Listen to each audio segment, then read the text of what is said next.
I'm positive that the sages of the Talmud and the commentators of the Middle Ages loved a good story, just like we do. I'm sure that when they read of Avram and Sarai receiving the call from God, Lech Lecha, go forth on your journey and become Avraham, Sarah, the first founding Jewish couple of great faith, even with a little doubt. I'm sure that they felt inspired by retelling those stories time and again to their students, to their children, and setting them into a distinct number of Torah portions week to week that we continue to read to this day as a Jewish people around the globe. The stories themselves don't just inspire because of the tales they tell. The stories inspire, according to the sages and then Rashi's commentary, because embedded within Abraham's and Sarah's actions or God's appearances are categorical directives to live lives of holiness, to bring out our compassion, to express our caring, to pursue justice, and to learn more about ourselves and about others who are created in the divine image. The first two verses of this week's Parsha, Vayera, are verses that themselves tell a wonderful story. Vayera alav Adonai be'elonei Mamre. God appeared to Abraham in the plains of Mamre. V'hu yoshev petach ha'ohel kechom hayom. And Abraham was sitting there at the entrance to his tent in the heat of the day. Can you just see that kind of blurry waves of heat on the desert landscape there sitting at his tent, and somehow, some way, God appears. Vayisainav vayar. He lifted his eyes and he saw, V'hine shlosha anashim nitzavim alav. 3 men standing over him. Vayar, vayarotz. And he saw and he ran towards them. Mipetach ha'ohel. From that very entrance he was sitting at. Vayishtachu arza. And he bowed to the ground. It's an action film. It's the moment when God appears. It's God enrobed in humanity, if we're to think about the 3 men as the appearance that God makes. But the sages of the Talmud did not ponder whether or not those 3 men exactly were the image of God that Abraham saw, and it was according to Abraham's perspective, or that it's a true fact that God can appear in whatever form that God would like to. They didn't ask, was it in a raging kind of wind, or a strong voice that breaks cedars, or a whisper at that time. They didn't go down the path of how exactly did God appear. The commentary instead, that's found in the Talmud and that's brought forward by Rashi, deals with the question, what lessons can we learn for our lives and how to live from this passage where God and Abraham's family in the tent all have the opportunity to interact. Ultimately, Rashi, in bringing Talmudic commentary, addresses at least 3 areas of mitzvah living, of Jewish values in action, mandates, directives, injunctions, instructions to us for how to live and what should define our everyday pursuits. First and foremost, Rashi is going to tell us about how God was appearing here and at that moment to do Bikur Cholim, to visit the sick. And as God visited the sick, so should you says the Talmud on page 14 of the tractate Sota. We know that human beings were created in the divine image according to Genesis. But when God is described as having this compassionate, caring visit for and towards his servants to bless him with a refuah shlema, with a full recovery, this is the image of God that we should have in our minds, and that should inform our pursuits on an everyday level. Now, the Gemara in Sota includes other attributes of the Holy One that come as active parts of other narratives within the Torah. As God clothed the naked in the Garden of Eden, so should you provide clothes for those in need.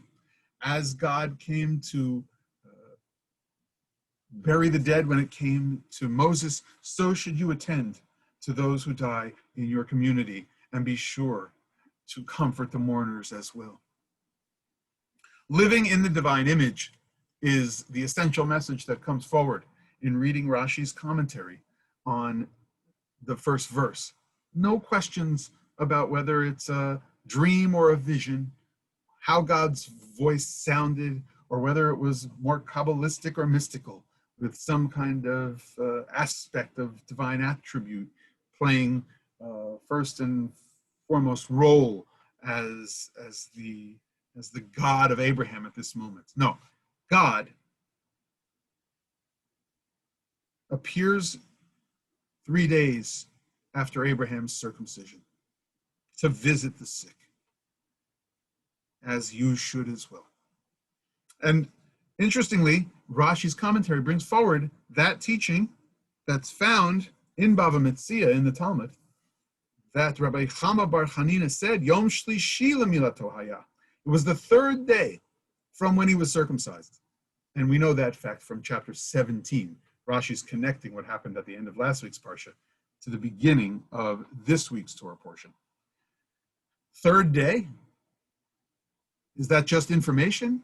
No, that too is an important fact, because sometimes we want to decide in the calculus of our kindness just what day we ought to make that Shiva call or go and pay that visit when someone's suffering or sick or has had a procedure and is in the hospital. We don't want to necessarily have them expend any energies that might be harmful or lift them out of a state of rest. So we have a special kindness calculus that we have to perform. And so too did God. And it was the 3rd day when, in case Abraham was going to desire to jump up in the presence of God and stand before the Holy One, perhaps he had enough energy, according to the thinking of the rabbis here. Maybe it's just symbolic, that he visited at a time where, just in case his visit would cause Abraham a stir, he would still be okay. Because we know that sometimes we ourselves, when we're feeling ill, we don't reach out right away to everyone. It would be too much to have everyone come visit all at once. We kind of limit the number, and we limit the who can visit and when. And maybe there's a time to be a little bit more open and a little bit more receiving. But know that you can sit or lay there and just receive the caring, compassionate visits, the blessings of those who wish us refuah shlema, who wish us a full recovery. And we get that hint in the word Yoshev, Petach HaOhel. Why does it describe Abraham as sitting at the entrance to the tent?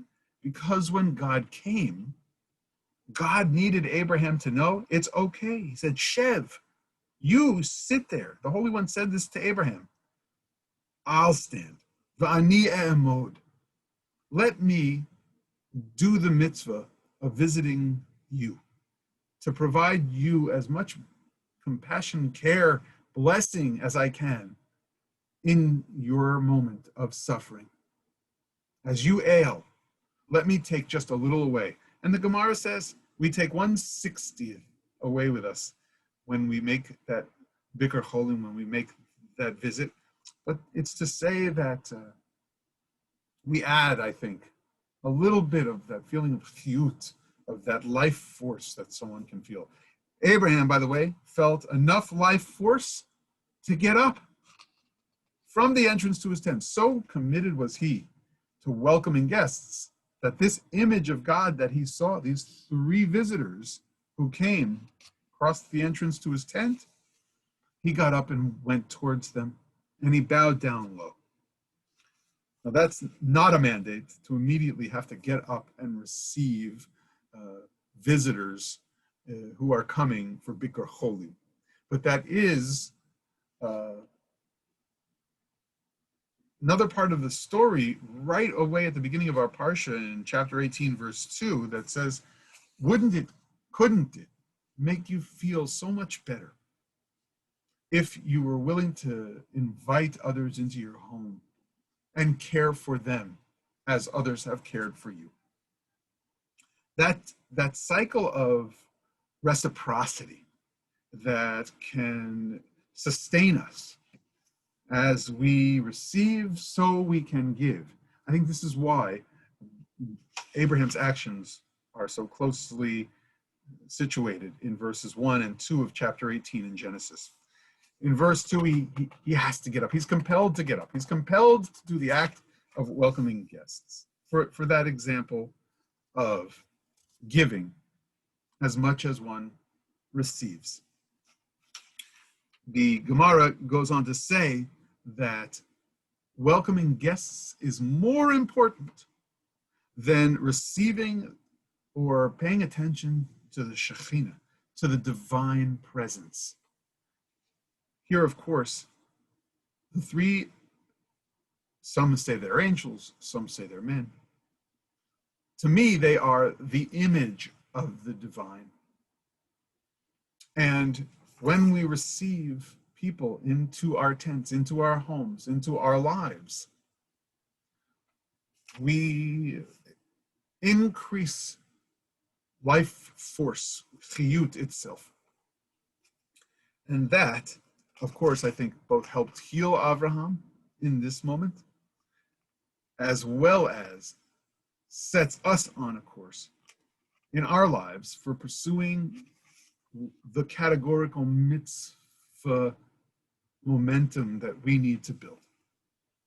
Sometimes it's about paying attention to God and the divine in a way that we simply don't need to explain. Vayera elav Adonai. Obviously, Abraham was ready to receive a little bit of at least divine energy, if not a little bit of a directive, yet again, from God. I believe there at the entrance to his tent, he made some prayerful space, a time to pray.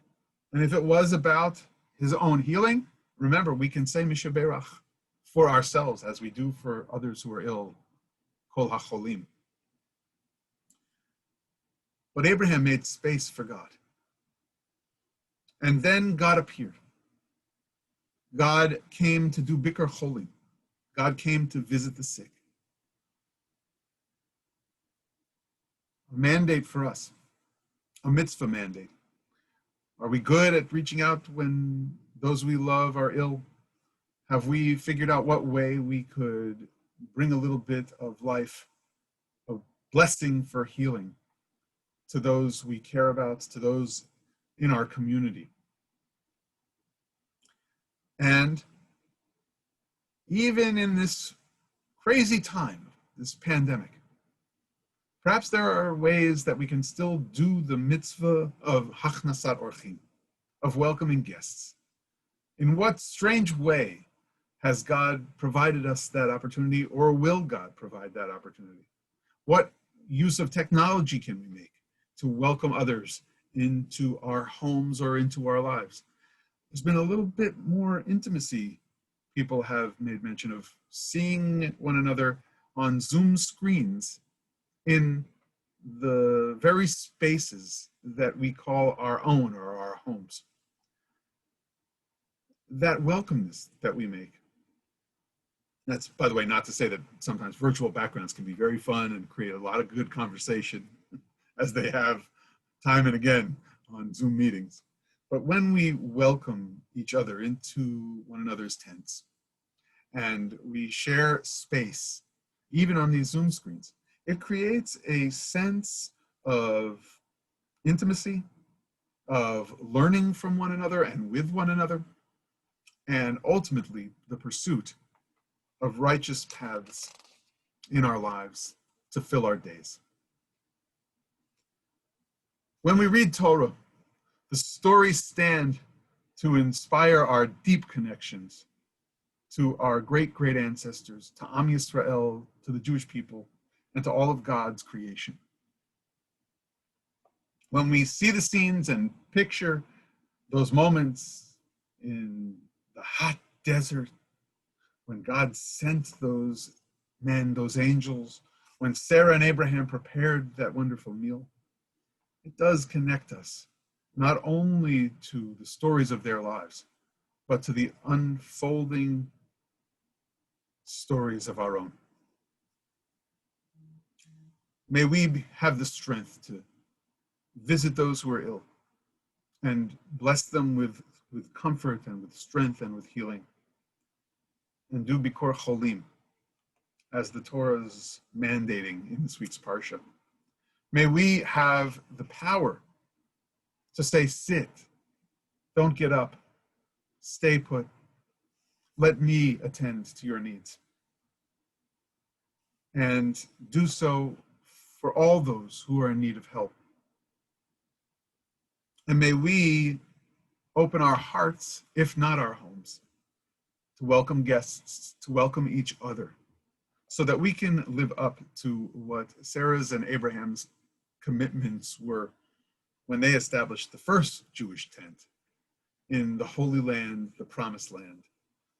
And it is in those connections, through those connections to our ancestors' lives, that we are deeply enriched and motivated to live lives of blessing.